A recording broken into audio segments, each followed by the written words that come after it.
teachers, the teachers, the teachers, the teachers. My brothers and sisters of color, we gotta do better. No survival in this era if we turning on each other. Like a family reunited, they hate it when we together. Now let's talk about it. Listen to the teachers, let them tell you. You want facts behind your questions, Dr. Rick, give them the answer. Followed by wise words, introducing Dr. Michael Blanche. Many guests and activists every week leading by example. When there's problems, there's solutions. Together we are the answer. The teachers.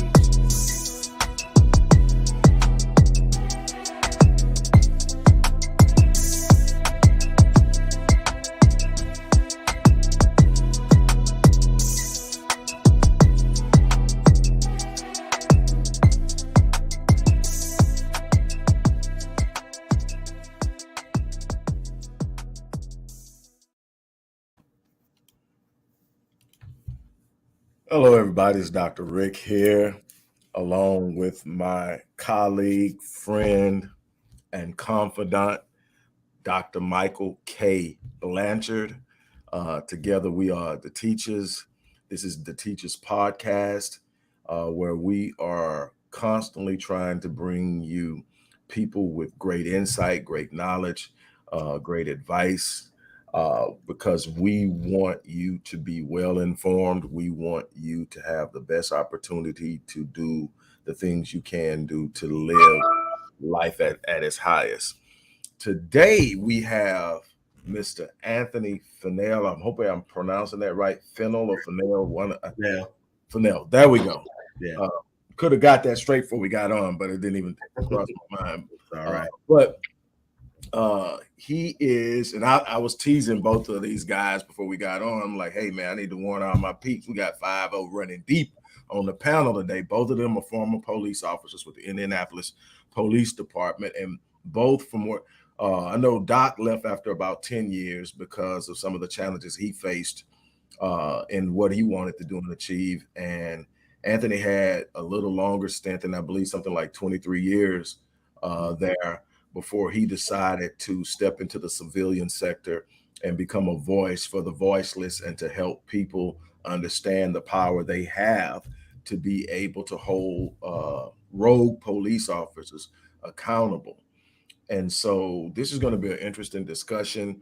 I'm going to turn it over to Doc to let Doc kind of explain how these two met. If I'm not mistaken, they came out of the academy together. Mm-hmm. Yes. Okay, great. So, Doc, you could take it from here. I'm going to sit back and get in the cut for a minute. Yeah, Tony and I came on Indianapolis Police Department together back in 1989. And as far as the Civilian Complaint Review Board, I got involved with it in around 93. I was appointed to the Civilian Complaint Review Board Working Group back then, if you remember, Tony. And that was an experience, to say the least. We were involved in putting together the makeup of the board, qualifications of the board, what type of power it would actually have. And for you went on, you completed 23 years, you were in homicide, you did a lot of great things. And one of the reasons I wanted to even have you on the show is that Dr. Wallace and I are creating a think tank about it. He already has a think tank. And one of the things we wanted to do with this show was bring on people with content knowledge in every field of human endeavor, and to create a place where whenever somebody needed a particular expertise, they could come to us. And one of those things we always talked about was the fact that we needed someone who could do an independent investigation, because Dr. Wallace gets a lot of calls. He can tell you a little bit more about this, but he and I have been working together since about 2013. But there's not a year that goes by and he can tell you that he doesn't get multiple calls throughout the year from families who have had loved ones that have been involved in police action shootings. And, they're screaming out for independent investigations, and they're wanting to have knowledge on how to navigate the Civilian Complaint Review Board process. So that's one of the reasons why I wanted to have you on, because you have some serious insight. You were on the police department for 23 years. your homicide investigation also gives you a different insight as to how the civilian complaint review boards, and you've been in the hotbed, man. Mhm. You've been part of civilian complaint review boards in Chicago, Seattle, Oakland. Those are hotbeds. So, Right. so tell us a little bit about your upbringing and where you're from, and how you got involved in the civilian complaint review board uh, makeup and work and all of that. Sure, sure. And thank you both. Thank you both for allowing me this opportunity this morning to speak to your listeners. Um, I was born and raised in Indianapolis. Family, come from a family of public servants and people that really were connected with the community. Had a lot of my family that were involved in the public school system and in education, from administration to teachers. A lot of my family members, including my dad, who are involved in the ministry and pastored churches and founded churches and worked, for the community in that respect. And I also had an uncle that was on the police department, Indianapolis Police Department, back in the 40s, 50s, 60s, and retired in the early 70s. So, of course, the things that Michael and I went through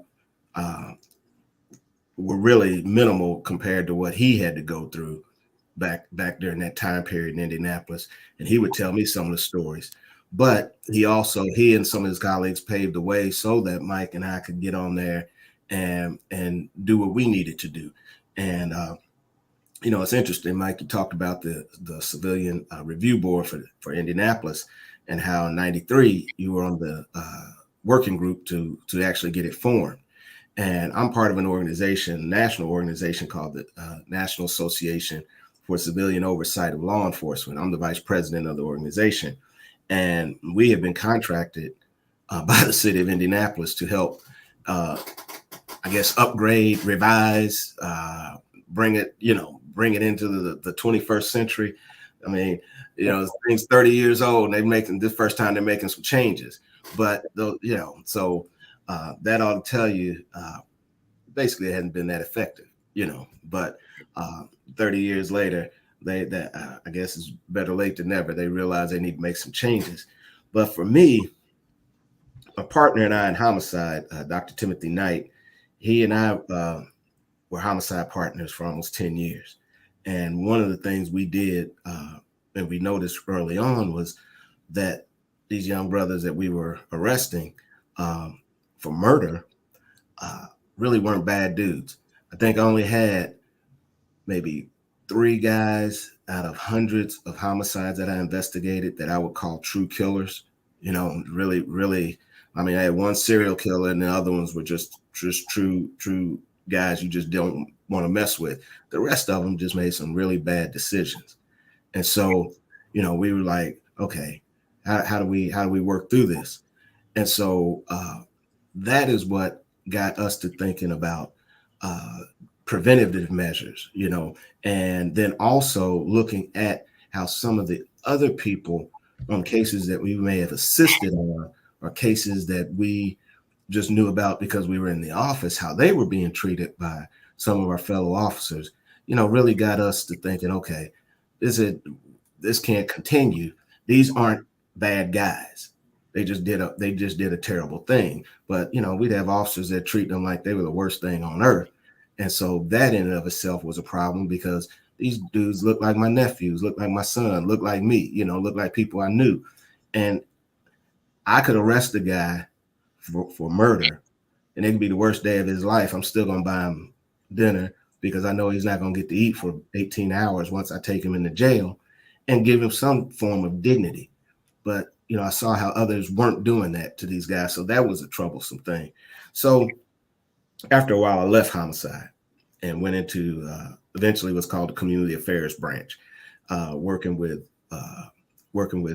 young people, working with the community, again, helping solve murders, but helping do it from a community aspect, because of my family's involvement in schools and in churches throughout the city. I had a lot of connections. So that was an easy fit for me to just be able to walk into any segment of the community. People would talk to me. They would tell me not only about what was going on in the neighborhood. They tell me which cops were doing, doing dirt. And Dr. Knight and I began informally investigating police officers for criminal behavior. The chief would come to us and the assistant chief would come to us and say, we got this situation, we need you to investigate. And so that's even before they had a professional standards unit. So we were doing the criminal investigations on a lot of police officers and putting down some bad cops, even then. So that didn't make us any friends on the department, but I never joined the department to have too many friends. I had my friends and my classmates, and that was about it. And there was a few of them I didn't have friends with, but we did what we had to do. So after about my 20th year, I started looking to retire, and I needed to find something that would be a good fit.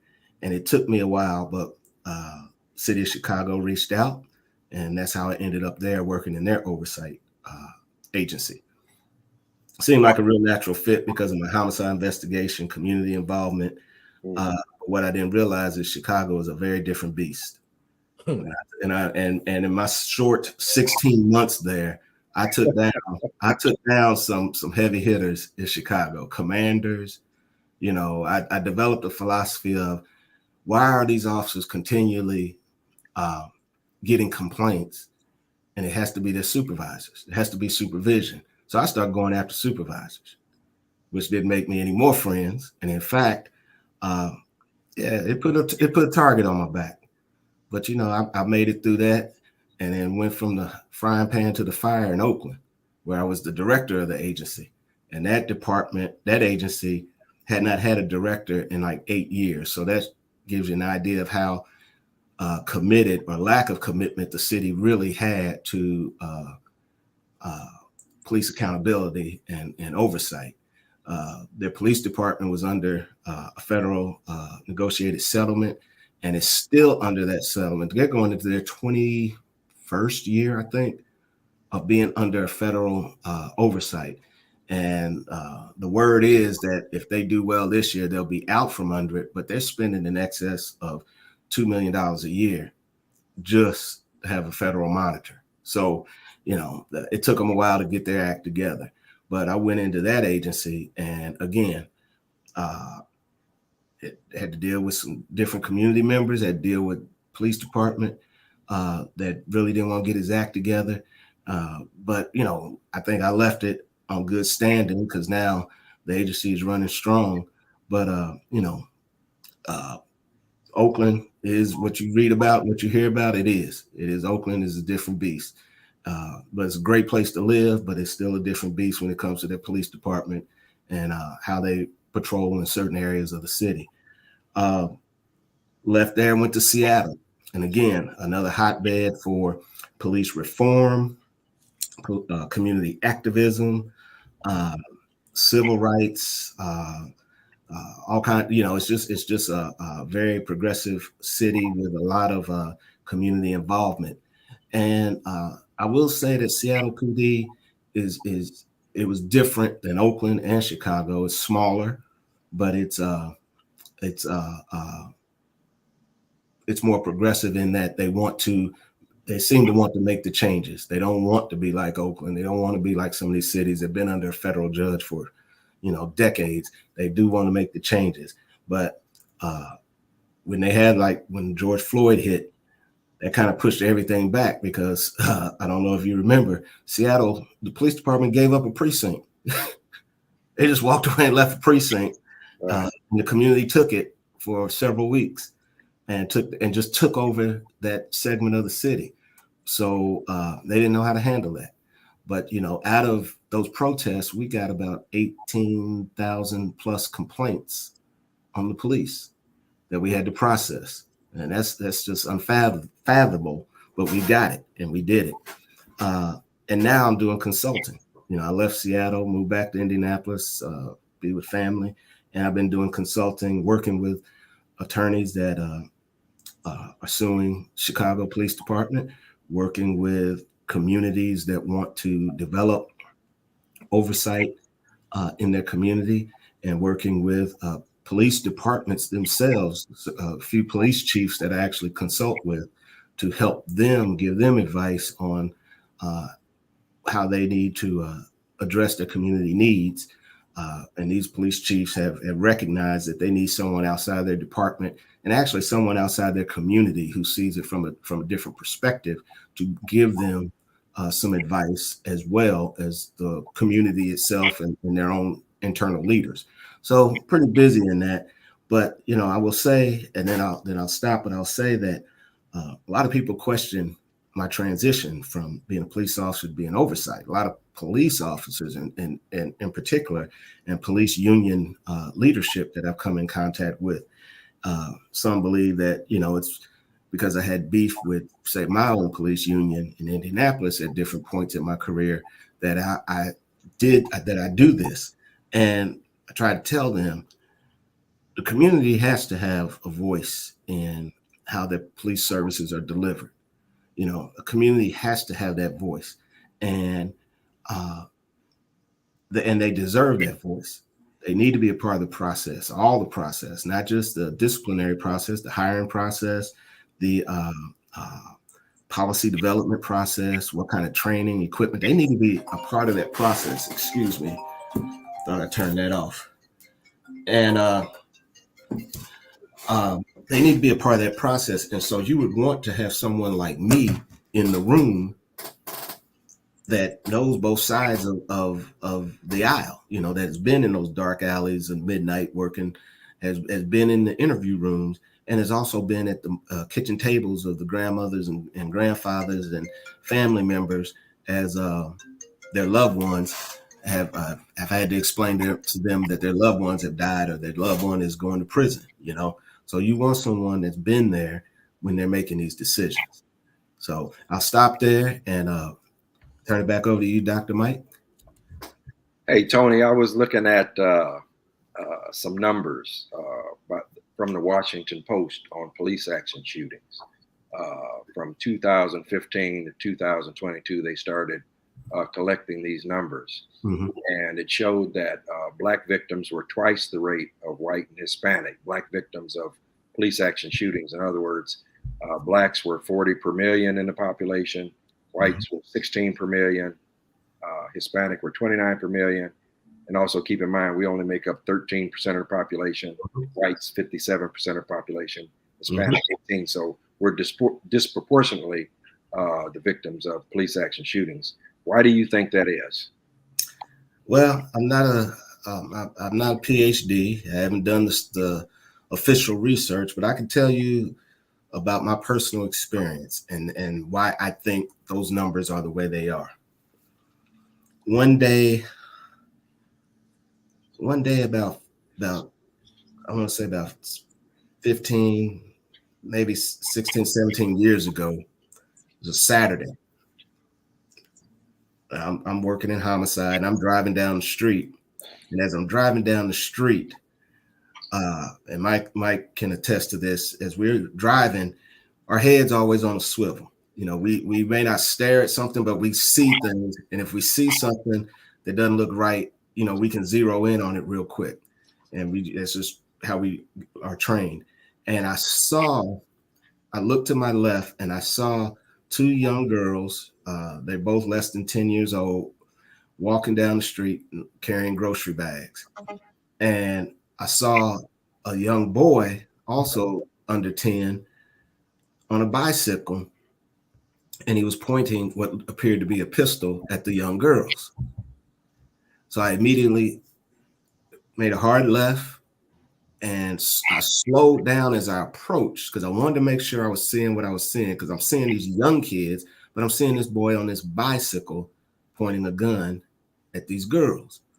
So I immediately rolled down my passenger side window and slowly rolled towards them. And I extend my arm out with my pistol pointing at the boy, and I'm yelling at him to drop the gun. I said, drop the gun, drop the gun, drop the gun. And the young boy begins to slowly turn towards me, pointing the pistol at me. Now, in my mind and through our training, I should have fired a shot. You know, he's turning his gun at me. It's a deadly force, justifiable situation. But because the little boy looked like my son. He looked like the little boys that I grew up with. He looked like my nephews, and he was laughing. It just didn't, everything didn't register that this was a deadly force situation. So he ultimately, he's pointing the gun at me and I'm pointing my gun at him. And at the last second, I realized it's a plastic gun. It's just painted brown, looks just like any other regular pistol. And, you know, I get out of the car, I walk over to him, and instinctively, I just smack the gun out of his hand, slap him across the back, and tell him to go home. Now, I don't even know where home is, but, you know, that's pretty much like the father in me. Go home, you know. And I'm shaking because in my mind, I was about to kill this kid with a plastic gun. So, you know, you ask the question of why is it? And I think ultimately it is because I could relate to that boy in some kind of way. That he just, even though he was holding what appeared to be a gun, he just didn't look like, it just didn't feel like a deadly force situation. So I could relate to that. And even to my own peril, had it been a real gun, you know, I hesitated, and thankfully I hesitated and he survived. I think a lot of these guys, and the reason the numbers is because we don't represent, as Black men and women, Hispanics, we don't represent in large numbers the police population. So if we don't represent in the police population like that, then we cannot relate when we encounter someone that looks like us, you know, or doesn't look like us. The white officers, they can't relate. And it's not that necessarily, I don't believe they're racist. I don't believe any of that.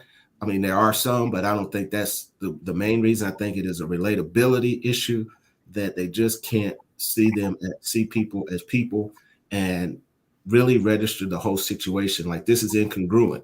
Why is this boy on a bicycle on a Saturday afternoon pointing a gun at these two little girls carrying groceries?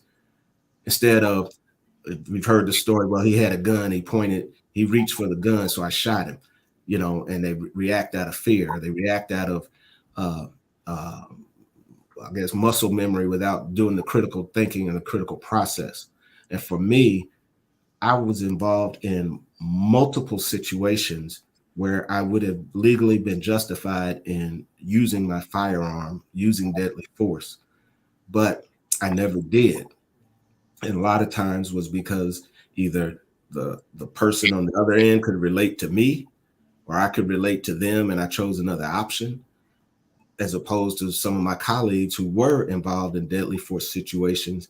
And then, you know, now they're telling me what they saw as I'm interviewing them. And in my mind, I'm thinking, okay, I wouldn't have reacted that way, but you feared for your life. You felt threatened. You felt this way. I would have just, you know, grabbed a gun from the guy, or I just would have done something, you know. So I try not to put myself in that situation, but I put my thought process was I could relate differently to it. So that's why I think those numbers are that way. I think it has to do with having the right people on the job that can relate to the communities they serve. And because you don't see necessarily the same reaction when the person with the gun is a white individual. We see it all the time, you know, where they commit mass shootings and that they're brought in, you know, they're on the run after committing a mass shooting. And I mean, look at the latest thing that happened in Texas at Uvalde. That guy was outside shooting at the police, and still an officer had him in his sights and didn't take him out before he entered the school. And I've been studying that incident quite a bit. My question is, well, why didn't he take him out? What caused him to hesitate, knowing everything he knew that the guy had just done outside? Why didn't he drop him before he went into the school? But if it had been you or me, they would have dropped us. We never would have made it to the school. You know, yes, when you mentioned, and it's funny that Doc came back to this question immediately after your first speaking segment, because when you mentioned being in Seattle, the first person who came to mind when I think of police in Seattle, I think of Norm Stamper. Mm-hmm. Do you know who he is? Yeah, I've known Norm. Okay. And he wrote a book, Breaking Rank. Mm-hmm. And specifically, there's a point in the book where Norm says that while most white police officers will not admit it, they have an inordinate fear of black men, armed or not. And he followed it up with the bigger and the blacker, the greater the fear. Exactly. And he talked about a whole bunch of stuff. He talked about enough stuff that Norm lives in hiding now. But so I mean, when he said breaking rank, he took it to a whole nother level. But looking at the psychology of it, and which is crazy to me because I have done the studies on it, and I'm looking at, you know, the way that the fear works isn't based off of experience, because the experience tells me 71% of police killings where an officer is killed happens by a white person. Exactly. Okay, so it can't be because black people out there killing y'all. Mm-mm. So but then you got to understand, what is the image being portrayed of black males? Mm-hmm. Mm-hmm. And you got to understand that the average white cop is not going to have a cultural intersection. A lot of times with a lot of these white cops, this is going to be the first encounter. Exactly. So is this, you know, and we are literally presented media wise as being inherently violent, and no one looks at the factors of why there's violence in the community at a high rate. Number one is, first and foremost, let's talk about proximity, because they love to use that term, black on black crime. Let's talk about proximity. Well, I don't have a problem with black on black crime if we're going to talk about white on white crime, Asian on Asian crime, and on down the line, because violent crime is normally a proximity issue. So when you look at white homicides, 84% of those are committed by white people. Exactly. Never hear white on white crime. Why? Because the term was created for a person, for a certain effect. And it was to create this idea that we're inherently violent, that we're literally born that way. We don't look at the fact that criminology tells us that poverty plays a role in this, that lack plays a role in this, and that all of these things come together. And so you insert someone in that doesn't have any understanding about that, and all they have is this natural fear that exists long before they become police officers. Exactly. They're intimidated in your space. They won't say it, but they are. And so I think the biggest part is what you say. If I can't relate to you, I don't see you as human. Exactly. So, and then if I don't see you as human, and the only image I have of you is a violent one, what are my assumptions? I fear you already, and then I believe you're violent, and I believe that you have a natural capacity to hurt me, whether you're armed or not. Mm-hmm. Exactly. I mean, that's it right there. Yeah. That's it right there. And it starts when it starts from a very young age. You know, when my son went from fifth grade, he was in sixth grade, getting ready to go into he was in fifth grade, getting ready to go into middle school, and had an incident at school where, you know, he came home and he was upset because they said they were going to suspend him. And, you know, I said, well, what happened? And he told me, and I said, well, son, you're not going to be suspended. We're going up there tomorrow. So I called the school and let the principal know it's after hours, but I'm going to come up tomorrow and I need you and the teacher, his teacher, to meet. I'll bring him in the morning. We're going to talk about this. Went in and we had a conversation. And out of that conversation, I let them know, number one, he's been at this school since kindergarten. Now, the principal, you've known him since kindergarten. He is not a violent kid, and he's not going to be labeled as a violent kid. The teacher didn't do her job, which prompted my son to tell this other kid that if you don't leave me alone, you know, this is what's going to happen.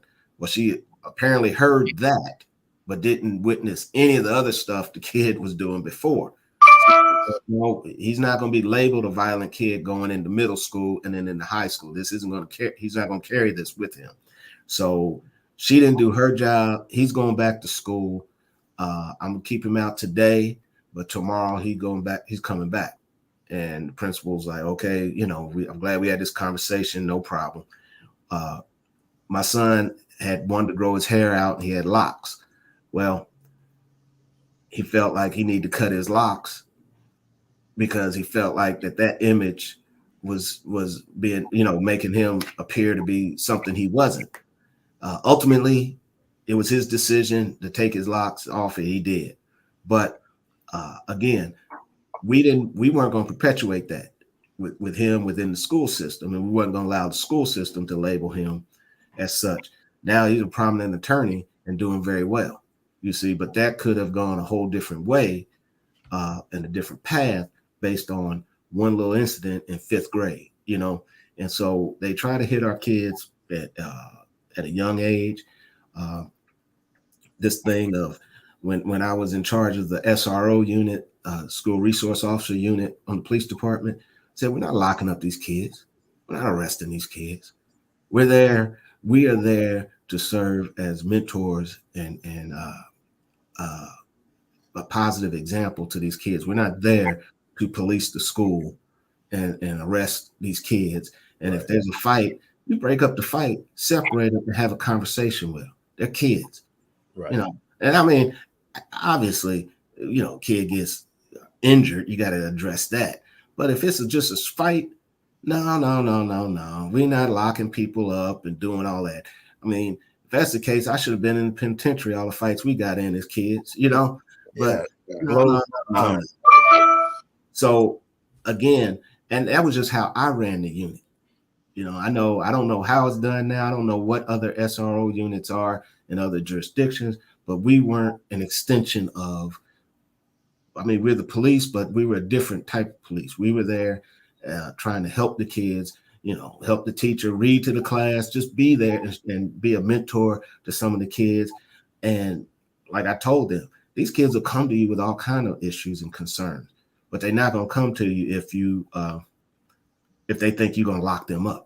If they think they're going to jail. I'd rather for the child to come to me and tell me, I was scared, I brought this gun to school. Okay, let's address it another way, than immediately locking them up, and I get school has a certain policy, but I also think we're dealing with kids and we got to look at it a little bit differently, Hey, Tony, it's interesting you brought up the SROs because down in Broward schools where I work at, Governor DeSantis just removed 4 of our board members. And then one of the higher ups in the Florida Department of Education just wrote our superintendent. And part of, there were a lot of things in there, something going on with the bond money and money being misappropriated. But one of the things that was said in this letter to our superintendent was that they believe that principals were underreporting crimes by as many as 10,000. So there's this play back and forth between whether we're going to criminalize every act in the schools or whether we're underreporting.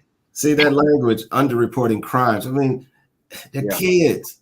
They are kids, and I don't want my daughter to be molested or harassed. I don't want my son to be bullied. I don't want them bullying or doing things to other kids either. But do we call it a crime, or do we look at the psychology of the kid and say, okay, this is something where we bring the parents and the families together because they're in 4th grade, they're in 3rd grade, they're in 5th grade. Are we really going to slap a label of, sexual harassment or some other kind of crime or issue on the kid, other than talking and explaining to them that this isn't normal, this isn't proper behavior in a society, and this is what we should be doing. School's supposed to be a place to teach, and so that's not being taught. Or what's being taught is that it's easier to get into jail than it is, get into college, or it's easier to do this than that. And I'm like, that's my feeling, Right. And Dr. Wallace and I have talked about one of the missing curriculum in the entire K through 12 process is socialization. And then on top of that, we don't have the proper wraparound services. Like you remember, I spent several years in the police athletic league. Mm-hmm. And that was a very effective program that provided wraparound services to youth. That model could still be used in schools today to lower the number of violent acts that we have, because we do have more violence going on in schools and kids bringing guns to schools. We do have that. But there's a way to deal with that. We don't have that curriculum in the K through 12 schools today.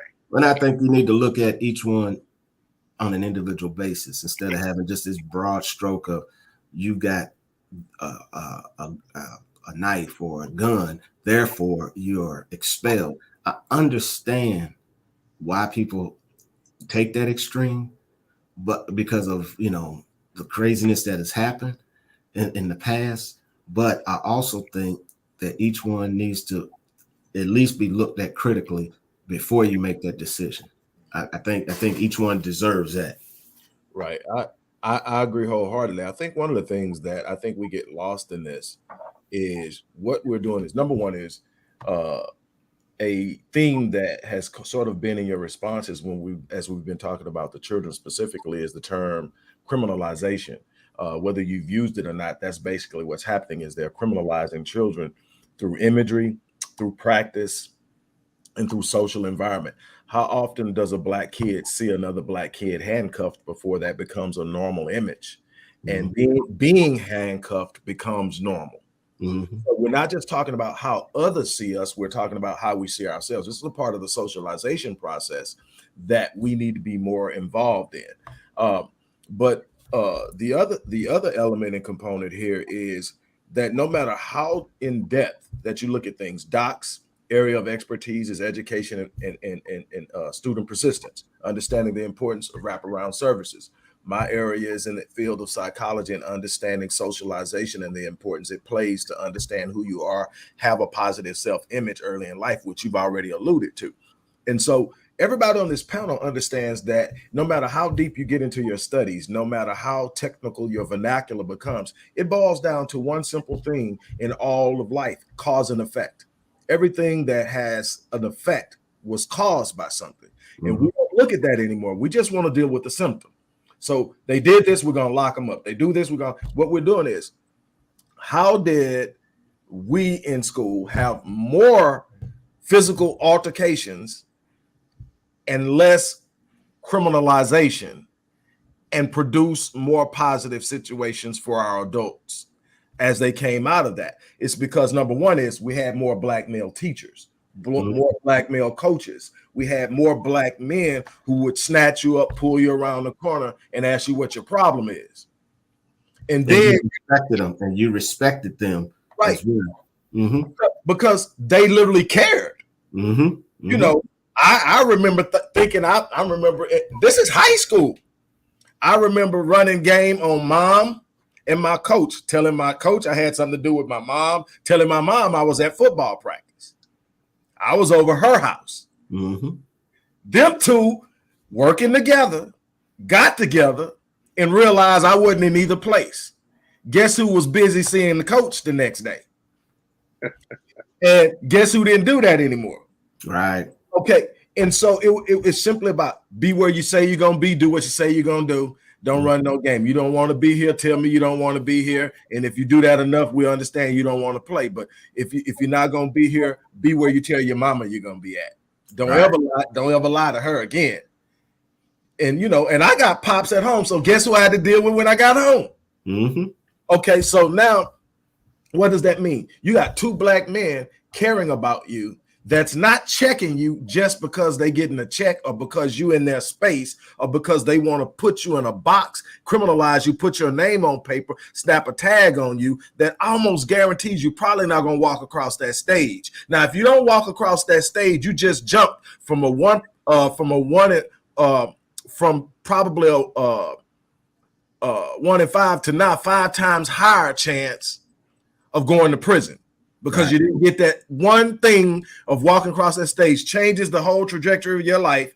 And you didn't do it because you got alienated in the process. You didn't feel accepted. You didn't feel wanted. And the problem with that is it starts as early as kindergarten. 5 years old, they already herding them off into special education, whether they're actually supposed to be there or not. So when you talk about resource officers, the idea of that, from what I gather back when this first became a thing, was that's what they were supposed to be, a resource to the school and to the students. And the moment that children, you got to already understand that the average black kid's coming in seeing a cop as a problem already. Exactly. So now you already have that hurdle. And then if you start acting how they see a cop, now I'll be honest with you, there are two different forms that I grew up in. I'm 55 years old. There's two different types of images that come to me as a cop when I go back to my childhood. Obviously, my experiences in working in the community has shaped it, but being friends with a number of cops at the cigarette shop, having a very close friend in Dr. Blanchard, who's a former cop, my there's this force for me to see things balanced. But as a kid, I didn't necessarily see, as a kid, I didn't see cops as a bad thing. My image of bad cops came as a teenager when I watched what some of them would do: ride up, throw somebody in the car, 30 minutes, come back, throw them out on the street, they beat up. And you going like, that's how they get down. And then you watching them planting stuff on people. You watching this with your own eyes, but ain't nobody gonna say nothing because they don't want to be next. And so you get that image, and then you got to go through all these things. But if I got a negative image of a cop, the last thing he needs to be doing is hemming me up for any and everything. Right. He needs to sit up and try to build some trust. And it probably would work just a little better if you're in a predominantly black school to have a black resource officer who's not necessarily wearing a uniform and a gun. You know, right. I mean, everybody knows you're the police. You don't need to have all the bells and whistles on. That comes later, but you need to be approachable. You need to be, those kind of things. You need to wear just some regular clothes. You can wear your uniform for special events. That's what I told my guys. I said, a lot of them will say, well, I like wearing a uniform because it lets them know I'm the police. I said, they know you're the police. You pull up in a police car. They know you're the police. You're not teaching any classes. I mean, you exude police just by walking in a room. Everybody knows you're the police. What you're trying to do is build their trust, build their confidence that you are actually there for them, not there to, like you said, harass them, mess with them. You genuinely care about them. And then I know, this started off in with Oversight, but that goes back to Oversight when, from my position, I'm trying to win both sides. Actually, I'm trying to win the police department's trust in the process. I'm trying to win the community's trust in the process by allowing both to have a say in how things are done.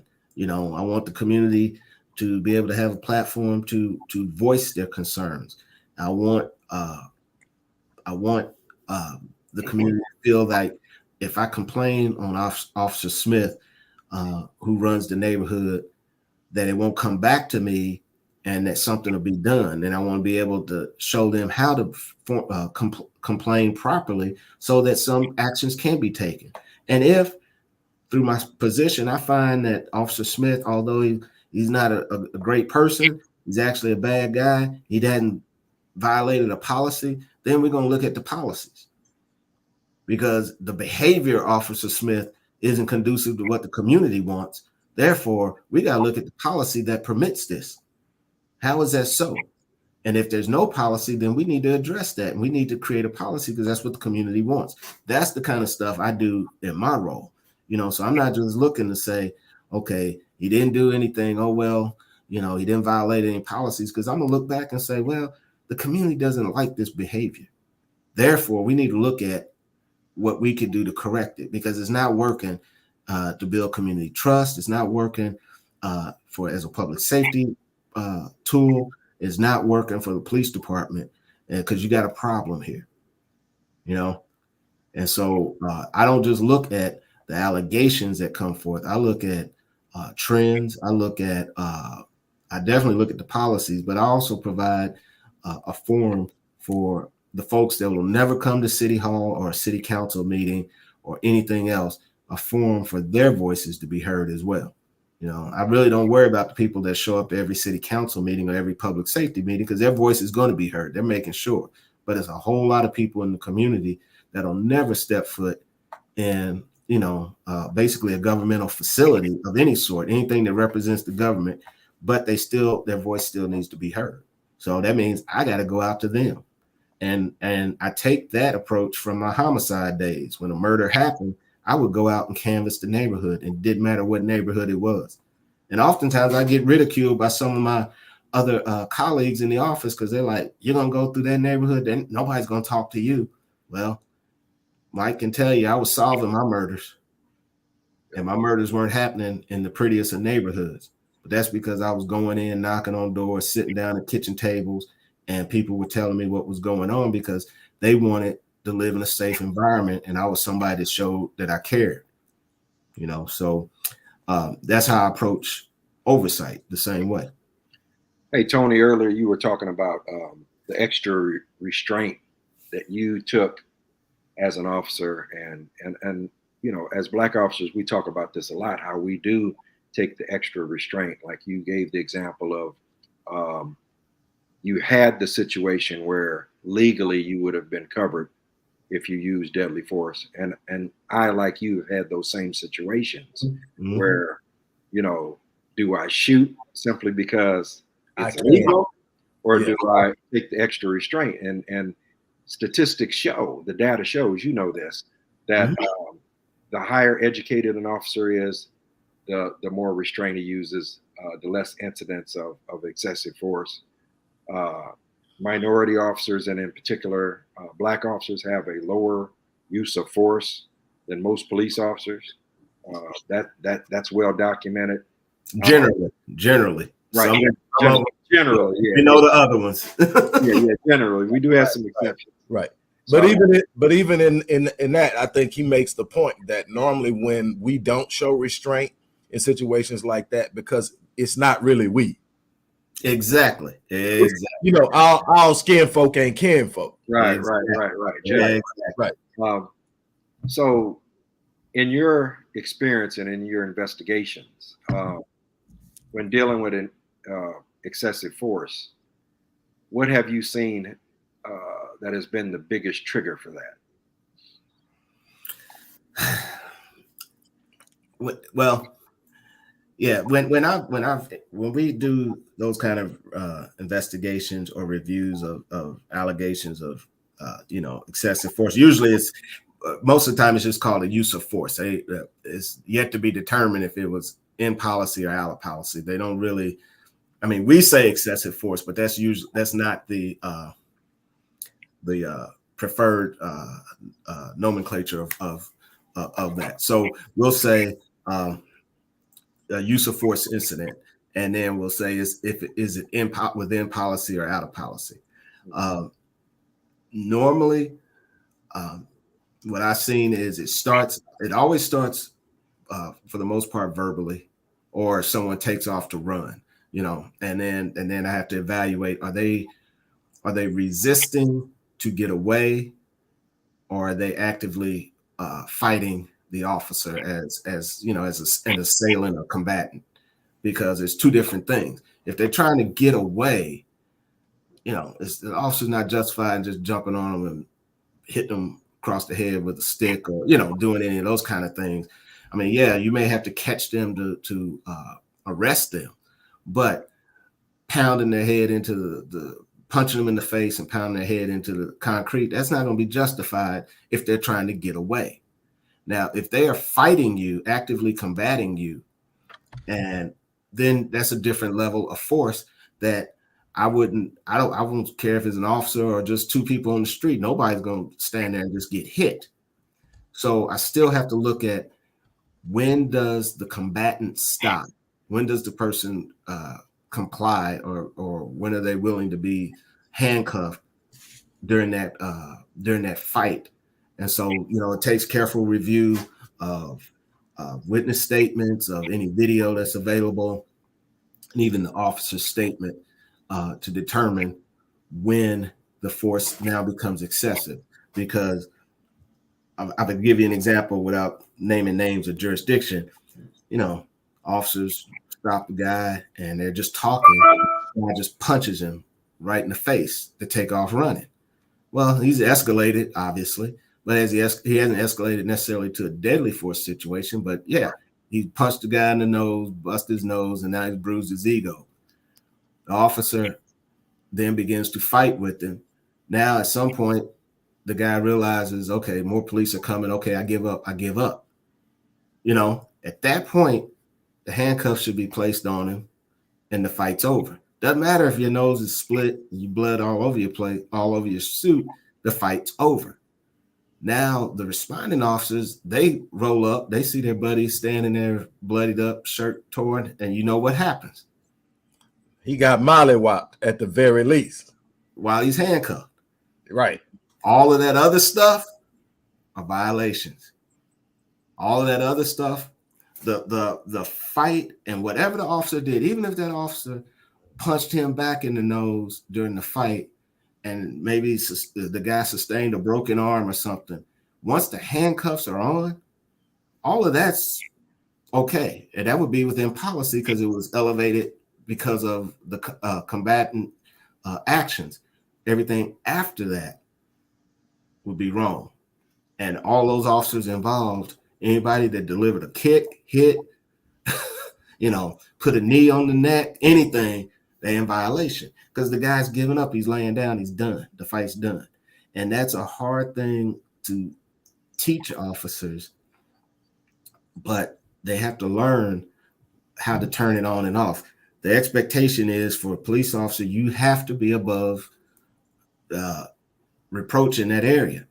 You're trained we were trained on how to fight. We were trained on how to use weapons, but we were also told that once the fight is over, it's over. Right. We were trained with the force continuum. You didn't go 0 to 100 just like that, but right.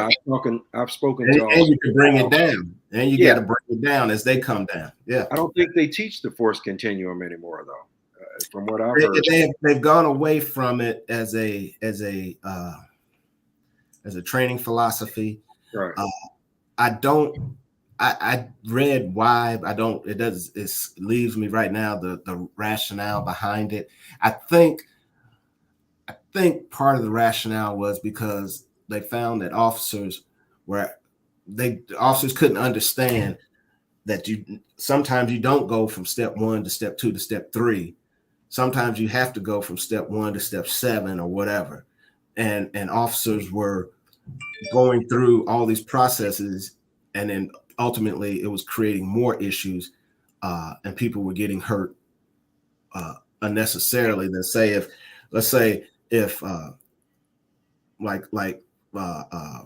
presence is step 1, command presence, just being there is the first step. Just you don't even say a word. That's considered force. You're there in uniform, so that's a step. But then the officer throws a punch, hits you in the nose. You don't have to say, "Sir, stop. Sir, don't hit me." You go straight to hands on. Whereas if the person looked like they're getting ready to say throw a punch, or you see their fists are being clenched, you see they've shifted their feet and shifted the weight, and you can see all these little actions that indicate that somebody's about ready to throw a punch or a kick, you might be able to step back and draw your taser. Again, a use of a level of force that skips 1, 2, and 3, but now it's a warning, like don't do that. And so they kind of relax and reshift and get more comfortable. Then maybe you can reholster your taser, But by teaching it the force continuum, they were finding that people were missing all those opportunities to jump from one to the other because they were going through all these other steps. Do you think both of us have a frame of reference from policing in part of the 80s and 90s? You went a lot further than I did. I came out off the force in 98, but I don't recall seeing 84-year-old women taken down and pepper sprayed. Now, maybe it's because of social media, but you have a greater frame of reference than I do because you've worked in the Citizens Complaint Review Panel for years after law enforcement. So do you think it's worse now, or do you think that we're just seeing it from social media? Because I really don't recall seeing those things in the 80s and 90s. 84, I can't even think of a reason why you would take an 84-year-old woman down and pepper spray her. But that's what I can't think of a reason why you'd handcuff a 6-year-old that's throwing a tantrum in school. I think those are things that to me is a lack of, that shows an issue that's far deeper than just the actual act itself. Because you have an officer that can't think. Okay, you have an officer that cannot figure out a way to address or analyze a situation and handle it another way, And I think to answer your question, social media has exposed a lot of things that we already knew happened in the community, but couldn't prove it, because we have instant access. Now, I've had people come up to me over the years and say, well, what is the sudden rise in police brutality and blah, blah, blah, blah, blah? Well, the sudden rise is that it's always been here. The reason we're seeing it is because I can videotape it and put it out there in an instant, and it's gone throughout the internet in an instant. And so all over the world, we could see things that have been happening all over the world. You know what I'm saying? So, but my whole thing is, again, look at it from a business model. You want to improve your police services. You need to first start with the proper raw materials, your candidates. Where do you get your candidates? Why do I in Indianapolis have to send a recruitment team to Atlanta to hit the HBCUs to get candidates for police, minority candidates for police in Indianapolis? When Atlanta is sending their recruitment teams to some other city because they're saying they can't find qualified applicants in Atlanta. I'm saying we can't find. I mean, you see what I'm saying? We all going around different cities because we say we can't find qualified people in our cities, but we don't recruit. We don't use the same recruitment efforts at all for white men. They don't recruit white men. They just say we're hiring, and they come in droves. But we spend money to go out and recruit blacks. I'm saying we got them right here in our own city. Atlanta got them right in their own city.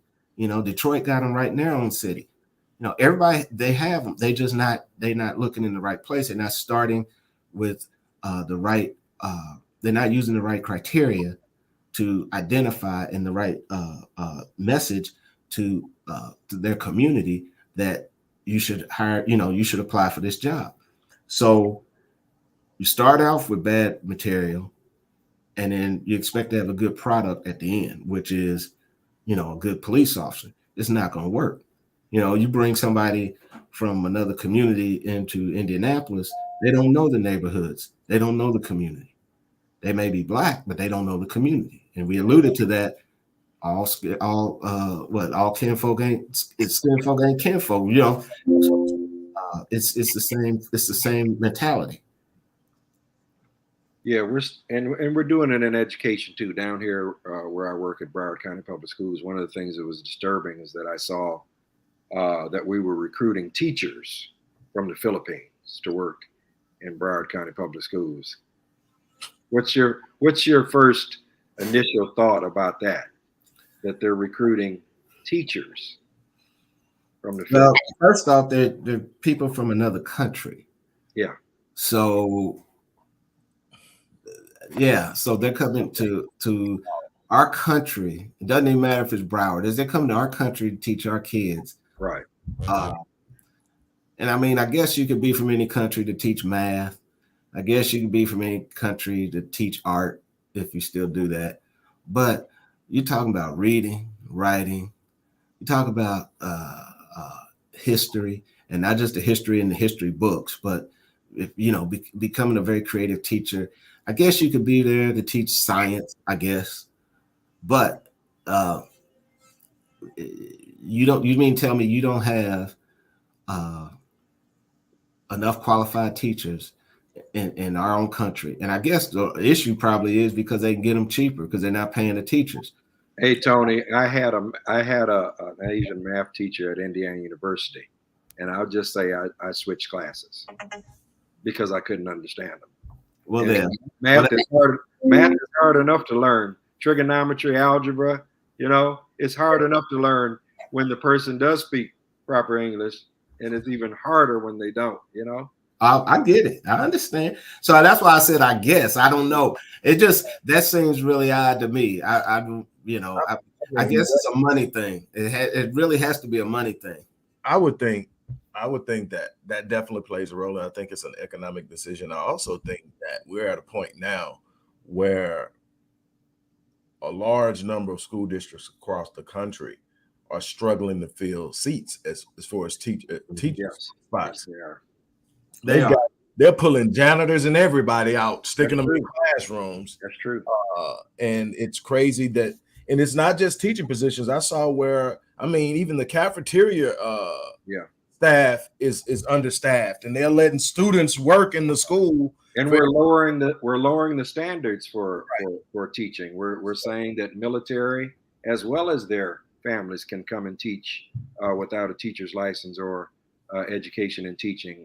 And we're saying that someone can be a sub without having any college credit. So we're actually lowering the standards of teachers. And what does that say about teachers who have gone through and gotten their certifications? Right. I saw an article a couple of weeks ago, and they were talking about the pros and cons of having police officers working as teachers in classrooms. These are sworn police officers. They're still police officers, but like during the daytime or in the morning or whatever, they're teaching a class or so to help fill seats. And I'm like, unless they've been trained, unless they've gone through, like you said, their certification, it's a profession. And this is crazy to me. And just a moment ago, Mike, you talked about how officers with more education and the decision processes that they make. If you think about most law enforcement agencies across the country, the vast majority of them are operating at the lowest common denominator on their department, which is a GED, high school diploma.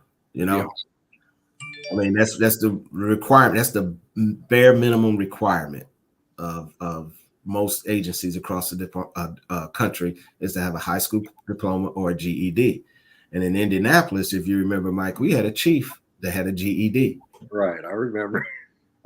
And you remember how much trouble he and his little group got in? Right. This man was a chief. He was well liked. Right. They liked him. He was a good old boy, but he had a GED. Good old Bobby. Yeah. GED. So, it's just one of those things, man, where it's like, you want to start with the raw product. They say you don't need to have a college degree to be a police officer. I think you should. I think you should have some college, if nothing else, for the exposure to other people and other cultures and other thought processes and critical thinking and all that goes into obtaining a college degree. You ought to have it. That's just my thoughts. I know that here, when I came out, they were recruiting. HPD was recruiting at the high schools, and a lot of my friends who are cops now came straight out of high school and went into the force. But since then, I think we're at now, you got to have a minimum of 60 hours. Okay. So somebody has realized that, and again, I'll tell anybody, being a police officer in most parts of the country is not a bad job if that's the best you can do. You're going to make a decent little living. But if that's not, if you've got a college degree or if it's something else in your repertoire, I would say do that. But if right now, if all you have is a GED and you driving a forklift one day, being a cop ain't a bad idea for you. But you got to also be able to think critically. You got to also have some emotional intelligence and be able to at least be empathetic towards others that are different from you. And if you can't do that, then you're not going to succeed in this job.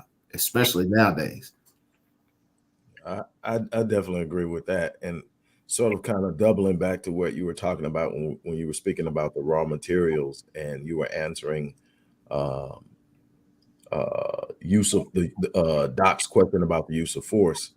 There are a couple of current events, and I don't know if you want to speak on them because you may end up having to consult on them, but there's a video floating around. There are two instances that I can think about.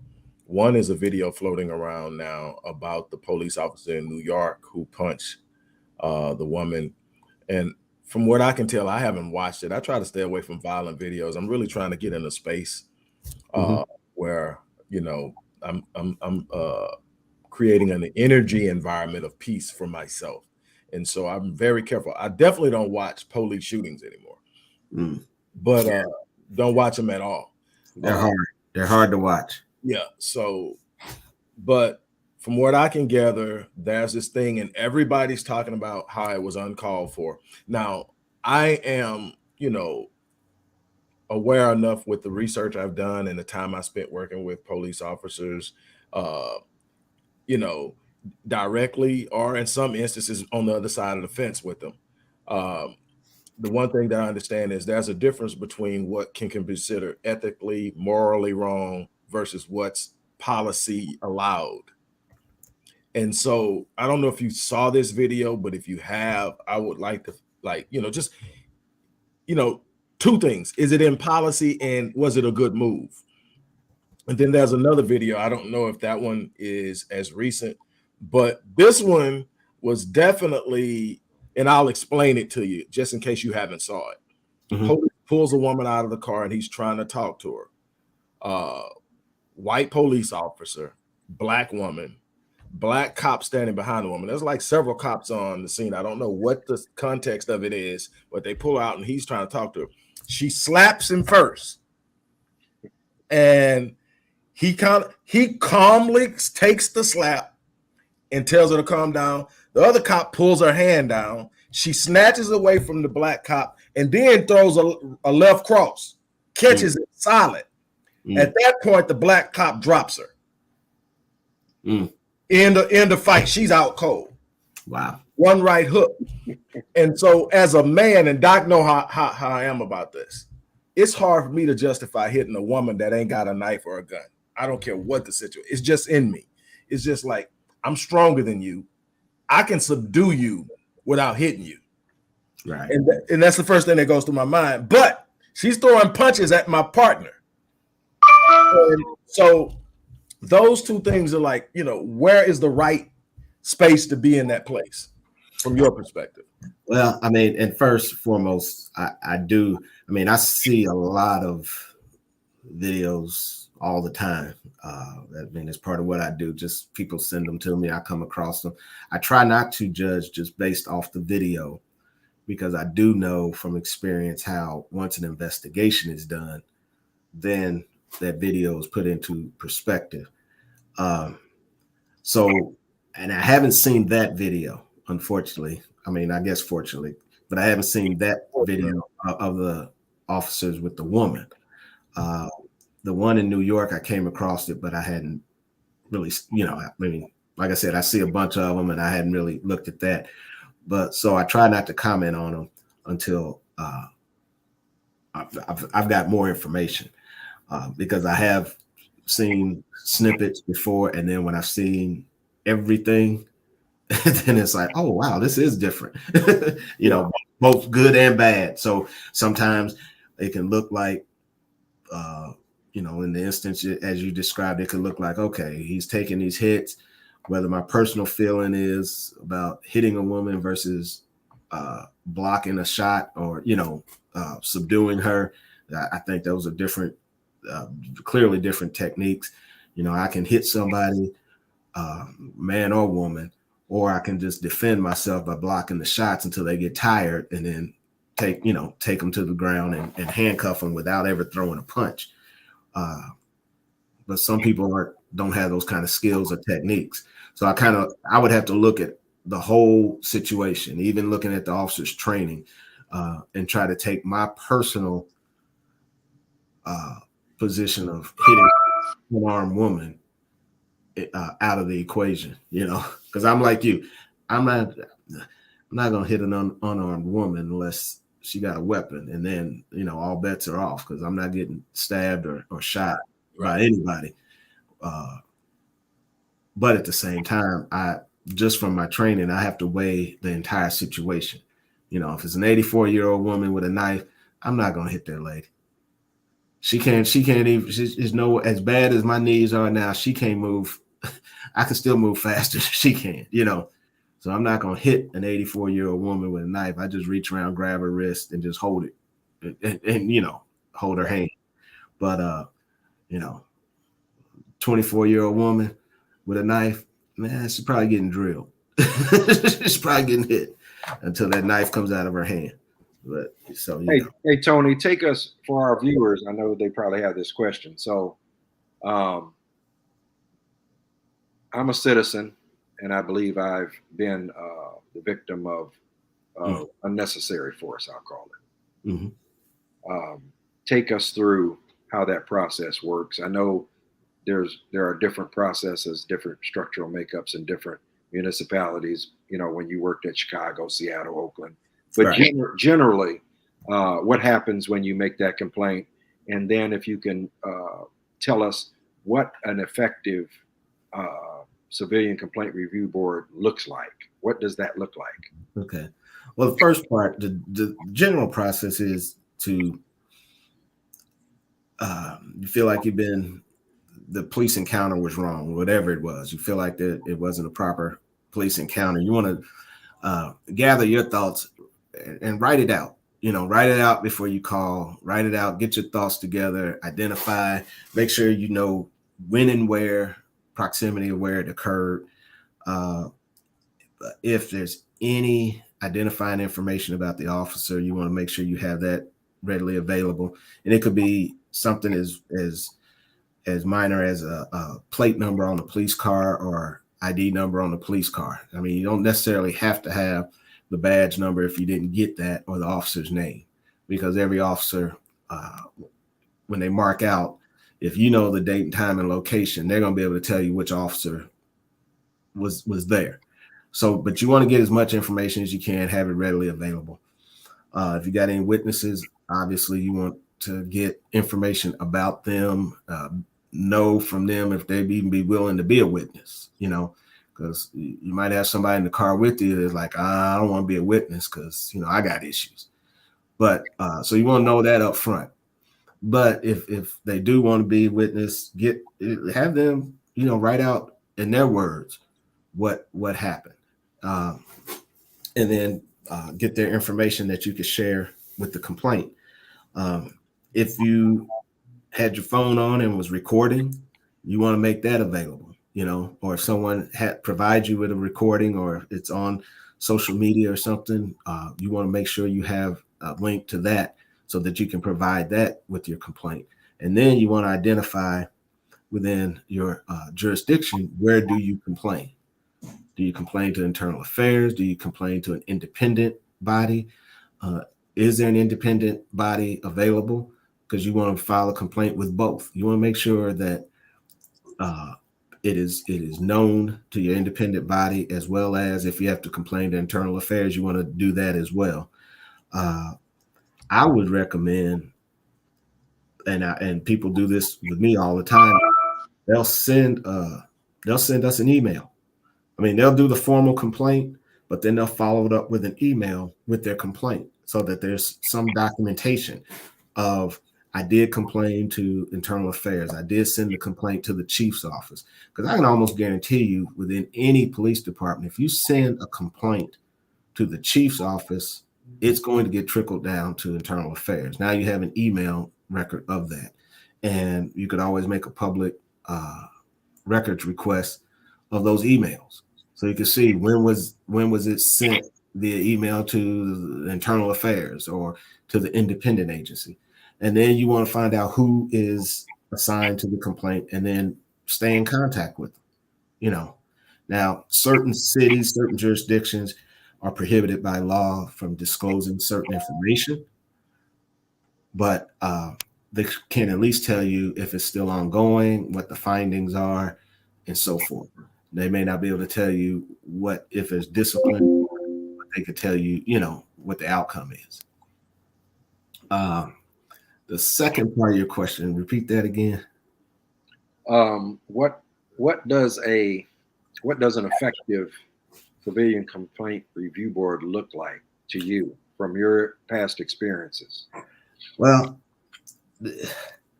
each jurisdiction, I said this early on, each jurisdiction has I believe has a right to dictate what type of police services they receive. And that goes along as well with their independent or civilian oversight of their police. They've got hybrid models. Some, like in Chicago, are a full investigative model, with over 100, 120 employees in that agency that actually go out and do the investigations on police shootings and so forth. Other cities have a review model where internal affairs will do the investigation. They review the internal affairs investigation and then determine if it was sufficient or not. Some have a hybrid of that. Like in Seattle, we had a hybrid where we had one agency that did the investigation, and then the agency that I worked for reviewed that investigation to make sure it was thorough, timely, and without bias. So it really is determined by the people in that community and what they think will work best for them. So it's hard to say, what's good or not, because it really is a community-driven effort. So are most of them still investigating themselves? Because the complaint in the community is that police say, "Hey, we exonerated ourselves. We did the investigation and we cleared ourselves."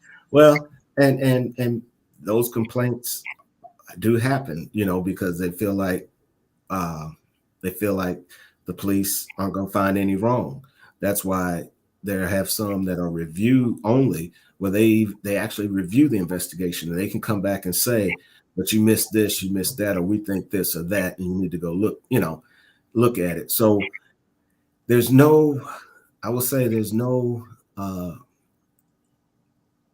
oversight entity, I guess, that is like the best, because it's all built upon the community that they serve. There are some that could be better, even within their community. I think what makes an oversight entity really good is the amount of transparency it has and the amount of education and information it can provide, regardless of the outcome of the investigation. If people understand what the process is and they have trust and faith in the process, then that makes for a good entity or a good oversight entity. Do we truly have independent investigation? I guess that's what I'm asking. We don't have, I get, and I know what you're asking as far as independent. We don't have. I'm not trying to put you on the spot. No, we don't have an agency that, I guess, is totally separate from political influence or outside influence. Either way, from whether it be from community activists, community leaders, or elected officials, or police personnel, there's always some influence. The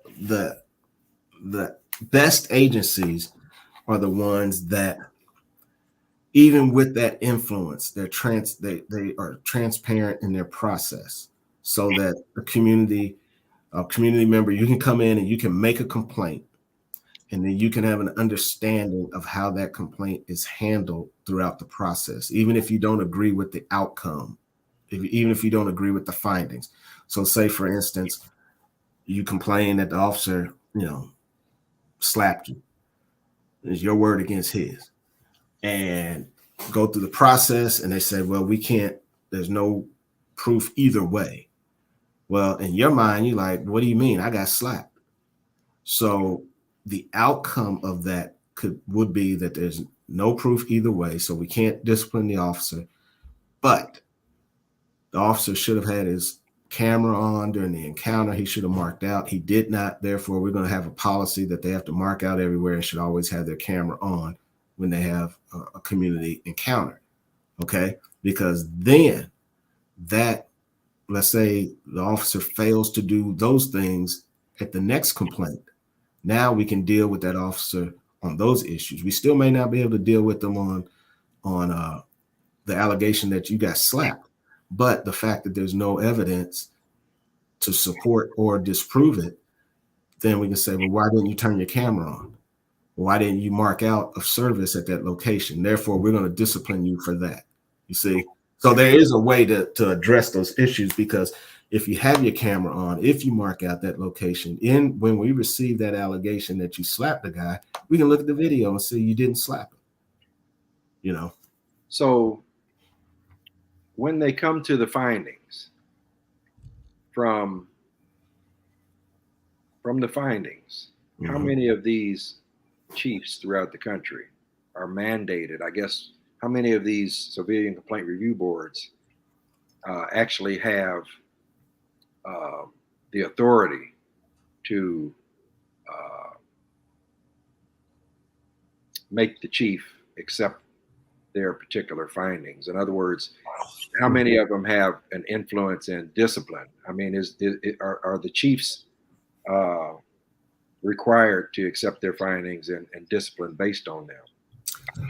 Well, I know from firsthand experience in Oakland, their police commission does have that authority.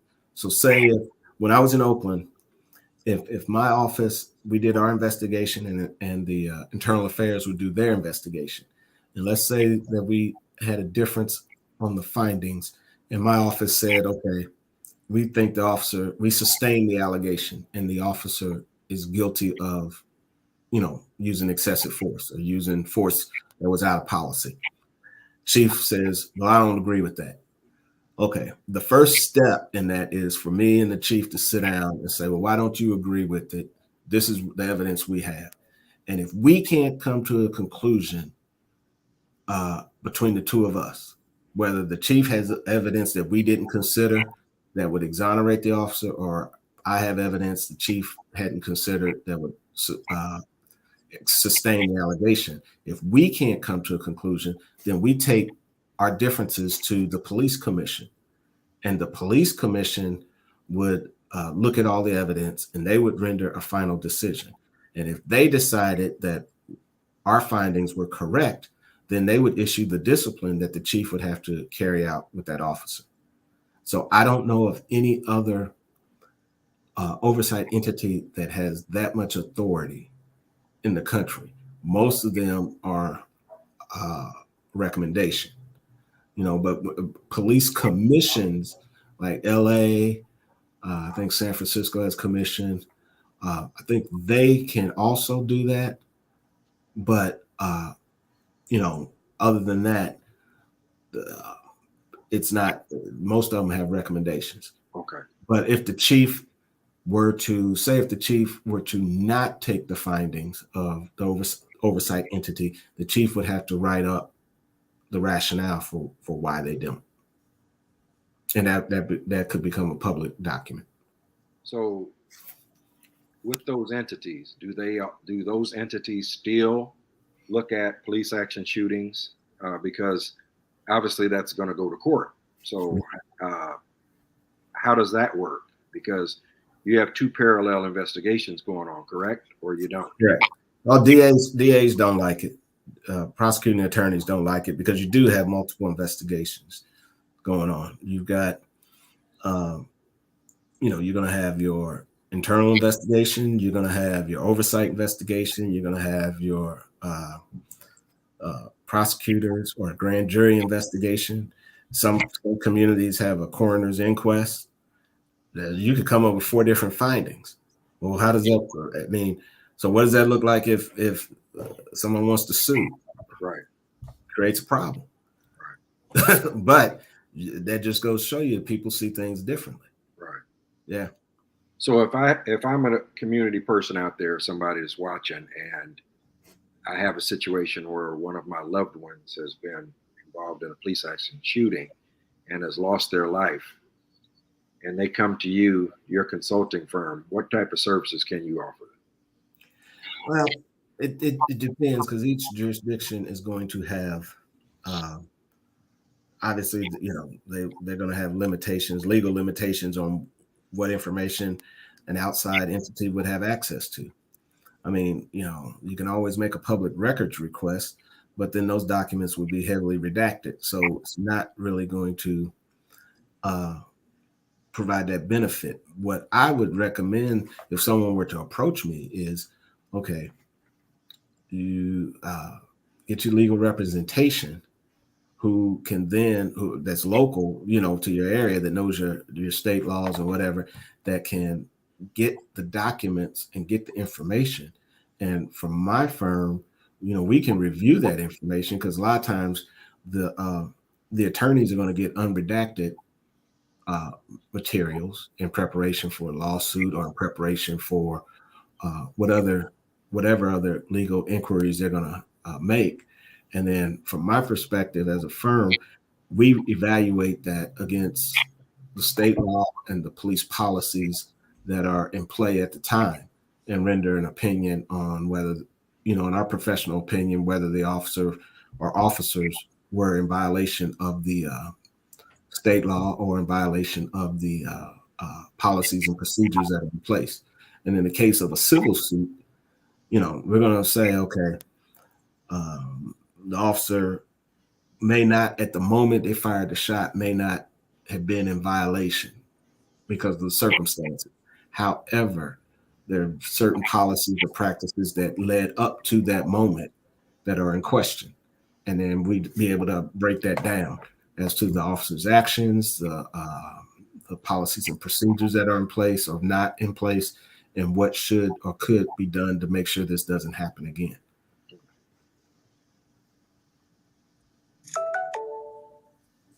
And gentlemen, I apologize, but I am going to have to leave to take my wife to the airport. Oh, no problem. She's on the other side of the door. Let me know she got a flight to catch. Hey, when the wife calls, you gotta answer, man. I get it. All that oversight, and you know who the boss is. Dr. Rick, 35 years and counting, brother. Hey, Tony, I want to thank you for coming on, man. You've been a wealth of information. We want to, Dr. Wallace and I definitely want you to be part of no doubt, tank, man. And there are a lot of community people out there who really could use your services, and we're going to hopefully direct them to you.